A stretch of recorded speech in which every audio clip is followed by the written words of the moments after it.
Hello दीदी बहनी भैया और नमस्ते। और एक आसान माता गीत सुनाओ चलते ही। अच्छा लगे तो हमें सपोर्ट करें।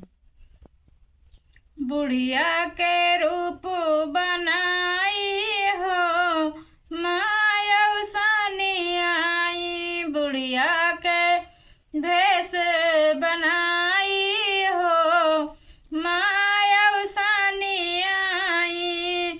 जब ओई मैया बगियवा माया में, जब ओई मैया बगियवा में पहुँचे अमवा घौर लग जाई हो माया सनी आई, अमवा घौर लग जाई हो माया सनी आई।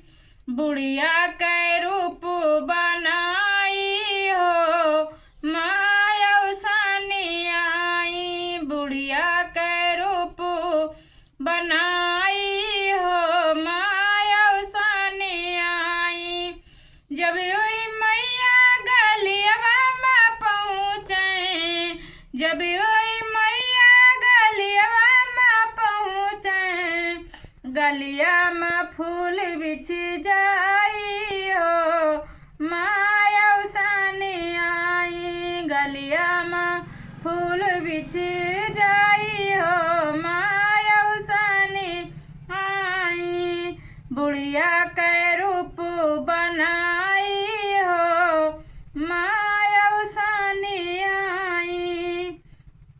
जब ओई मैया दुअरवा पे पहुँचे, जब ओई मैया दुअरवा पे पहुँचे निमिया लगी हर साइयो माया सनी आई, निमिया लगी हर राइयो माया सनी आई। बुढ़िया के रूप बनाई हो माया सनी आई, औसनी आई हो औसनी आई। बुढ़िया के रूप बनाई हो माया सनी आई। जब ओई मैया आंगनवा में पहुँची, जब ओई मैया आंगनवा में पहुँची तुलसी लगी